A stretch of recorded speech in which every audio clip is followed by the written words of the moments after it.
Revs coming up. We're green. Big move coming off the 3. 2, 3, 4 abreast in some spots. Side-by-side action. He absolutely nailed it. Three-way battle. And we've got an incident. You would expect nothing less. Clips the inside apex. Very racy. This is going to get into That is a brave move. What a pass. This is what World Challenge is all about.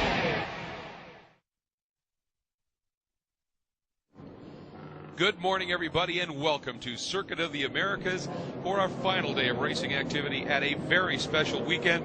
And it is the final race for the Pirelli World Challenge Touring Car and Touring Car B-Spec category machines, making their way onto the front straight for a standing start to kick things off here at Circuit of the Americas. Hi, everybody. It's a beautiful day. A little warm already. We anticipate temperatures climbing right back up into the 90s today. And it is good Texas heat, and it's going to get hot on this track in just a few minutes. I'm Greg Creamer, joined by Jeff Lepper, and we are getting ready to go for this race, all part of the Pirelli World Challenge Cadillac Sports Car Challenge right here at Circuit of the Americas. Let's get you right to the starting lineups real fast. The second biggest field here this weekend of all 4 of our classes, and on the pole, car number 98, the hydraulic jeans double race winner yesterday, Ernie Francis Jr. Outside of pole is number 81, Joe Lipperini from Pennsylvania in his Race Labs Honda HPD Best Brakes Honda Fit. Starting in third is Charlie James. Had a great race for the win yesterday with Ernie Francis out of SafeRacer.com. Mini Cooper, the number 0. Right beside him, the number 99, and David. You talk about top-notch teams, you got to look at Compass 360 Racing. And in the Touring Car B-Spec category, Ernie Francis was strong. He had a lot of competition yesterday, but he was able to get both of the wins, but it was close fought. But I think Joe Lipperini, who got here problems early in his first qualifying, didn't get the time he wanted, was buried in the pack. Each race worked his way closer to the front, and in that second race yesterday set the second fast lap time. Joe Lipperini now in a Honda Fit, the Race Labs entry right behind the hydraulic jeans Mazda 2 machine. That, I think, Joel is going to show us something today. Yeah, I think so, too. He didn't get a chance to test here on Thursday, was still getting the car ready and getting everything set up. So, yeah, like you mentioned with him. Sneak by. So, Connor Ford is on the move and really starting to pressure already. There it is. Absolutely. Joel Lipperini in front. Got around Ernie Francis Jr., that Race Labs Honda Fit, leading the hydraulic jeans Mazda 2, and then a couple of Mini Coopers, 2 of the major players from yesterday, James and Davis. Yeah, Charlie James there finishing second both days. Great run for him, and that SafeRacer.com Mini Cooper. Glad to see the 2 cars from Safe Racer coming out. And, Brad Davis ran Mini Coopers for a long time. The son stepping in now. Robbie Davis sitting 4th right now. Not too shabby for his first race. Boy, a nice run there. The 0 of Charlie James. Thinking about it, took a little look down the inside of Ernie Francis Jr., and Ernie just sort of faded to the left a little bit just to say, no, not here. Now, yesterday, these guys tended to run so far past the exit of the turns out onto the runoff area, and they were told that is not going to be considered a part of the racetrack nor allowed today. We understand you want the momentum, but that's a safety issue. We're not going to have it. And those 2 minis working together right now, trying to run down these 2 guys up front. And look at Ernie. He wants that big arc through that corner, Jeff, looking for momentum on the exit. Yeah, 15 years old, but he's showing 20 years of racecraft experience right now. Great run for Ernie Francis Jr. yesterday, double race win. He knows how to get it done, but don't count out Joel Lipperini.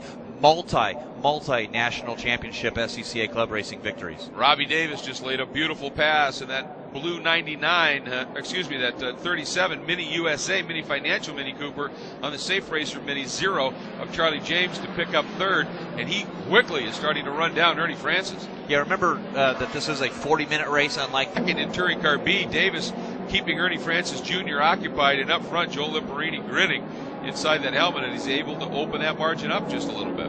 Yeah, I think that's what Joel's really going to need to do. Is he's a master at conserving everything he's got and making the best of what he has. And I think if he can get a little bit of a gap here, we have no caution flags. I don't think he'll be challenged, but right now it is 1 through 4, less than a second away from each other as they come down, and the drivers, like you mentioned before, being a lot more courteous to the racing line and the track surface here at Cota.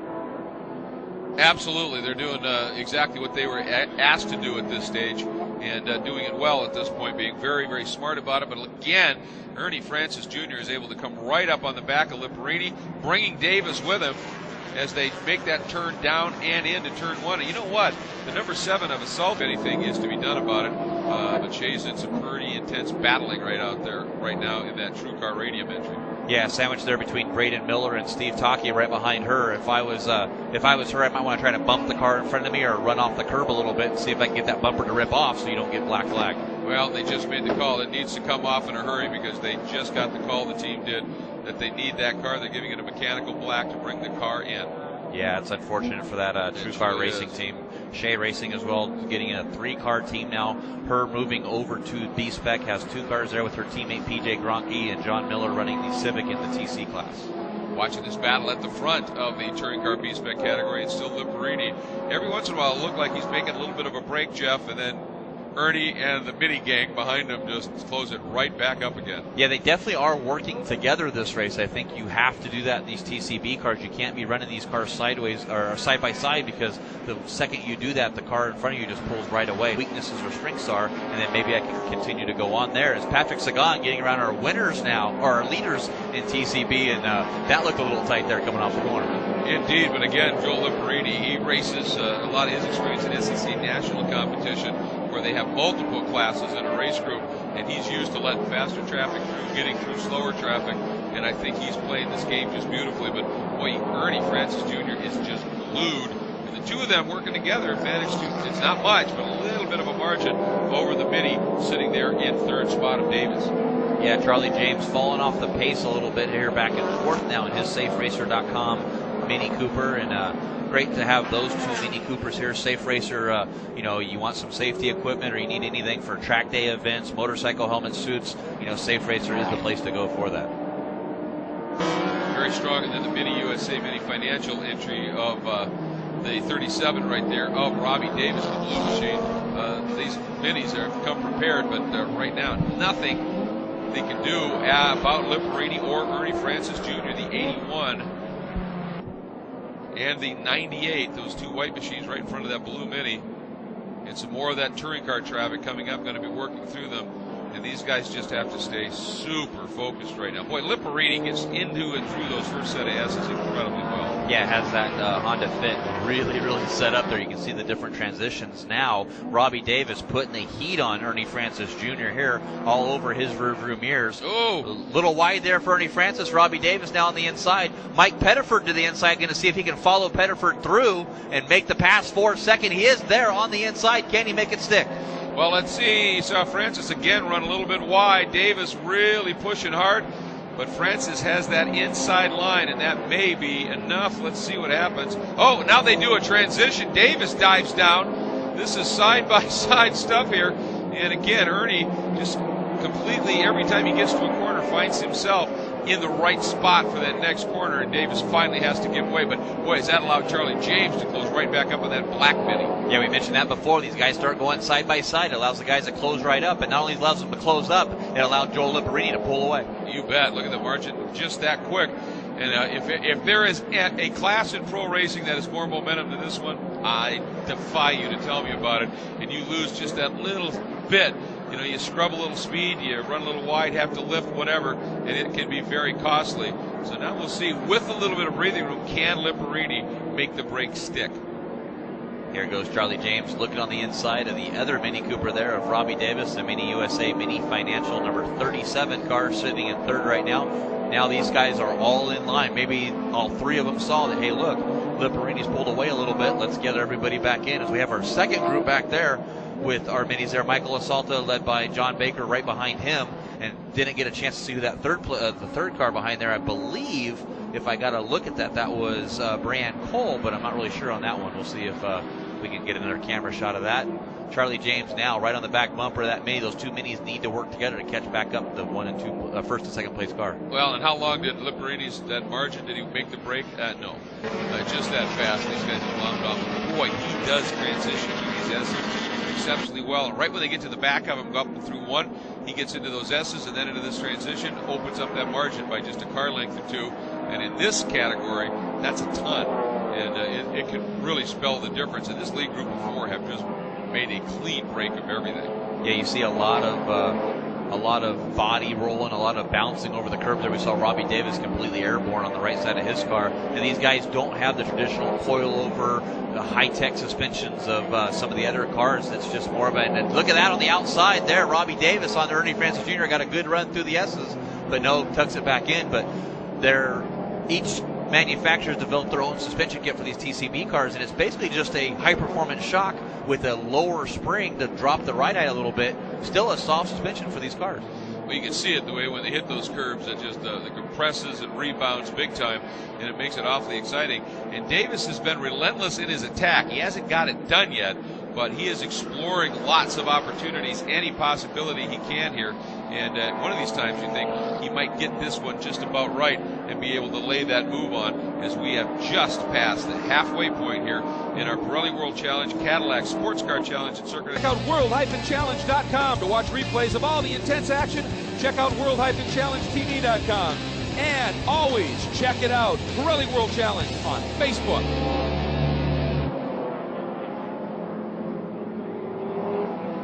And we welcome back all of our viewers at world-challengetv.com. Ooh, a little punt there from Ernie Francis Jr. just tapping the back of Joel Liparini. That's the old "I'm here." Yeah, I don't think Joel needs that reminder. I saw Joel wave to him too, like, "Hey, thanks, buddy. I'm right here."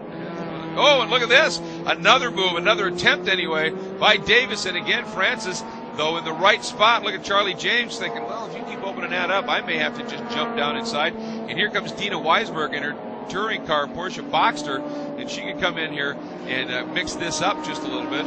Just trying to do the right thing, stay around the outside of everybody here. I think Dina's pretty wise and realizes that this is the battle for the lead in the touring car B category. Doesn't want to affect him too much. Boy, did a beautiful job. That's a tough complex to run outside all the way around, and she did it really well. Yeah, I think having a Porsche Boxster kind of helps with doing that on the outside. That rear engine car and all the weight over those rear tires really made that pass happen.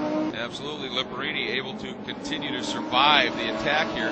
Oh, this time Ernie Francis got a really good run out of that last turn. He wants to get that bumper up into the inside, do a little sooner. He's got it. He is alongside. We have our first official lead change, and up we go. Here comes Davis. Here comes James. They are trying to do the old freight line on Liparini, and Liparini keeps that outside angle. Can he make it work? And it all depends if Ernie gives him racing room on the outside, and he doesn't. And I don't think that will be viewed very favorably. And now Davis taking advantage of those two guys bumping and rubbing. And Davis is going to scoot through. Liparini's going to drop back, or is he? He's very good into the S's here, and Liparini comes back into second. Or does he? Boy, these guys putting on a great show. Boy, talk about driving there, side by side, door to door, fender to door, wheel to wheel, bumper to bumper. It cannot get any closer than this between our touring car B spec category class. Yeah, it's unbelievable. I'll tell you the one thing, when the guy is along your side, whether it's outside or inside, he has earned that piece of racetrack, and you've got to give it to him. Ernie did not in that when he drove Joel right off the outside. If Joel catches Ernie, I think gloves are off. Yeah, I believe so too, and I think that's what needs to happen now. They all had a time at it now. Robbie couldn't make it happen. Charlie couldn't make it happen to get around Liparini. Let's get back in line. Let's run Ernie Francis Jr. back down now. Yeah, this again, exactly what we've talked about. You battling side by side to look at the margin. Ernie was able to open up. So now it's going to get very interesting to see whether these guys can run him down. And if they keep racing each other, that's an easy answer. No. Yeah, the answer is no there, and you don't want to. I know going into a points championship, the last thing you want to do if you're trying like Joel Liparini to get this championship is have the guy in front of you win 3 times in a row. Yeah, especially when you've struggled in that first race. And yes, you've been faster and better in each race, but you're definitely a bit behind the 8 ball in that point scenario right now. And he needs to push hard. I mean, he's 4th in the points right now and a ways back of Ernie after that sweep of the first 2 races yesterday. Looking at our TC leaders, still, it is the Compass 360 team. Brett Sandberg, Remo Rascuti, Ryan Winchester in 3rd, Dan Martinson in 4th, John Miller in 5th, and Connor Ford, you mentioned that before, still moving up to 5th now. Boy, Connor really putting in a sterling drive, and it would be a great result for him if he could end up cracking that top 5. He's sure going to work at it. Charlie James now, I think he's losing his patience, just sitting back there. Francis just continues to stretch it a little bit up front. Yeah, he's definitely pulled out a lot more margin there, over 2 seconds now, and in the touring car and TCB class, 2 seconds is kind of an eternity unless you can really focus together and team up and go back, or if you catch this back there, not too far back.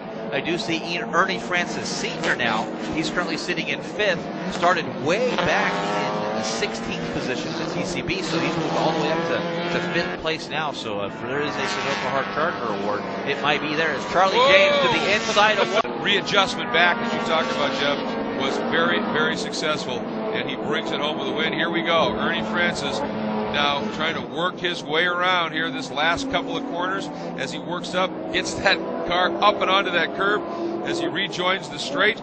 Ernie Francis Jr., once he got to the front, it's been his. It sure has been. He was stayed all back there behind Lipperini, and we said it before, 15-year-old, but he is showing over 15 years of racecraft experience here. Stayed right behind Lipperini, right behind him, found out where he could go, then got around him and pulled right away. Yeah, it was a great drive. Stayed close when the opportunity was there. However, the battle with the rest of the podium, it's going to be the two minis unless something untoward happens here. And the two minis are really, that's Tom Martin, by the way, in the ProPay Brimtech VW GTI, trying to get through these guys. And that is going to be frustrating, I think, big time for Davis, who thought maybe I got something here for Charlie James. And now James, that car is through, and let's see if these guys can anything change up. But I think that little exchange may have given Charlie what he needed, Jeff. Yeah, it sure was. I think that gave that little breathing room that he's going to need on the last few corners here. Is now Charlie Sullivan coming up through those two cars as well. So it looks like solid second place for Charlie James. On to the front straight, your Touring Car B spec category leader and winner for the third straight time. He has gotten it done. Ernie Francis Jr., the Hydraulic Dreams Mazda 2, brings it home. What a great weekend it has been for this young 15-year-old, sweeping all three races in this category. Looking for the official margin, and there it is. It is James and Davis bringing it home to complete the podium. And there's Joel Lipperini. I think Joel's going to be a little bit frustrated having had such a strong race early. Yeah, I think so too, and he led for most of the race. Unfortunately, Ernie Francis Jr. put it to him, got around him, took the win. Absolutely. Well, you're going to make your way down to Victory Circle, so we'll be hearing from you down there in just a few minutes. Big thanks to Jeff Lepper, as always, as we are continuing to watch these cars make their cool-down lap run. Let's take you through the final order here in our two categories. It was another sweep by the company.